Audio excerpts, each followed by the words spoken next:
Welcome! Today we will be looking at ePortfolios and their use in the classroom. ePortfolios are digital portfolios that students can use to showcase their work.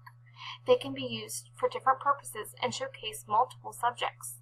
Students can use them to show their work developmentally over time. These can be more informal, as it is a collection of student work.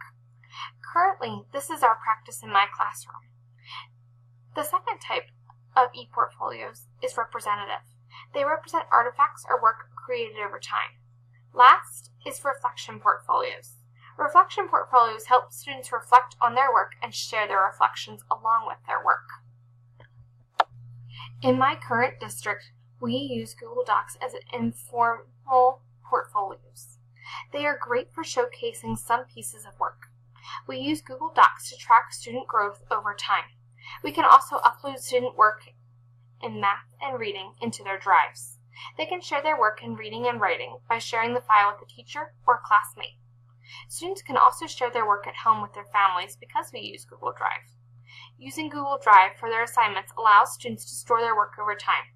For example, students and teachers can look back and to see how students' writing has improved over several years, including beyond the current year and into previous grades. One thing I really appreciate as a teacher is that I can view my students' work over time. As I work with my students in writing, I can look back at my students' work on their first draft in the version history of their Google Doc in their drive. This is very helpful for me because I can see how they have changed it over time.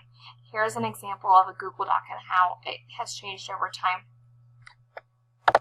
I can use this piece to help me see what changes and revisions students have made to their work, and it helps me guide and plan future lessons based on this, and helps me show parents and administration the growth that students have made over time, even a short writing project. While there are many pros to using Google Drive, there are some things that make it difficult for people to use.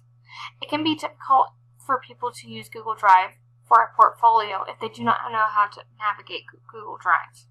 Students and teachers and families must be able to navigate these pieces in order to look at the work that students have added to their ePortfolio.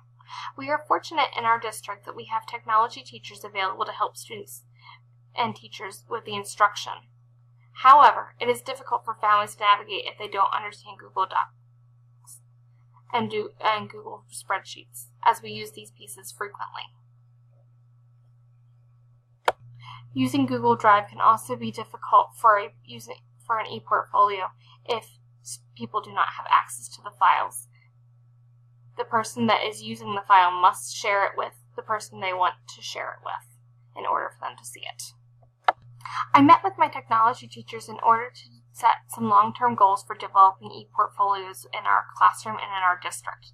Because I work in a district that is already using Google Drive informally for ePortfolios, the next logical step would be for students to create Google Sites using more formal ePortfolios. This would allow students to do the following: upload their files into an easier format to view, share their work without giving access to files, including with families and peers and teachers, and demonstrate any of the three methods for portfolios: representative, reflective, and developmental. This is a very important step for students because it is so important to help them develop a more formal way of showcasing their work, as that is part of a real-life skill. In addition to long-term planning with staff and technology team members, I also spoke to parents and students for feedback on our current use of ePortfolios. Students really appreciate having digital copies of their work so that it doesn't get lost.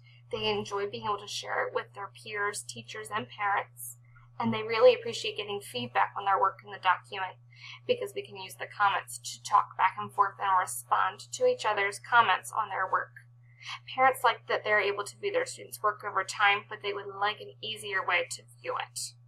They also enjoy having access to other student learning. In conclusion, ePortfolios allow students to show their work over time, demonstrate growth in areas, and provide a place to add feedback from teachers and students. These are great ways to showcase student work, and I am looking forward to piloting ePortfolio website using Google Sites as we finish the final project for this course.